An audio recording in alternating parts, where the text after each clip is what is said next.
Hello and welcome to you all. Thank you very much guys. Thanks for coming and thanks for supporting my vlog and thanks for watching. I really do appreciate from bottom of my heart. And first of all, I would like to say Merry Christmas to you. Very happy and Merry Christmas to you all and to your all family guys. And please be safe and stay protected and enjoy this Christmas with your family and your loved ones.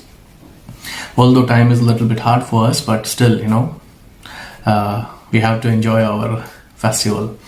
And one more thing I would like to say, please like, share, subscribe my vlogs and my channel as well, and please don't forget to smash the bell icon so you will be notified with the new upcoming vlogs. So let's roll the intro.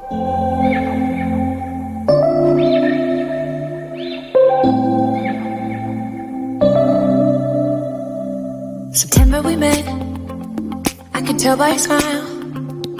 You hadn't been with a good girl like me in a while. Yeah, you were impressed, couldn't leave me alone. Text me every time that you pick up the phone. And I had control in the driver's seat, but my hands are slipping off the wheel. Now the tables have turned, now I'm up all night. I'm picturing you acting like a fool. I'm on the other side, you're like a full moon, and I'm up all night howling at you. Tables have turned.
September we met, I could tell by your smile. You hadn't been with a good girl like me in a while. Yeah, you were impressed, couldn't leave me alone. Text me every time that you pick up the phone. And I had control in the driver's seat, but my hands are slipping off the wheel. Now the tables have turned, now I'm up all night. I'm picturing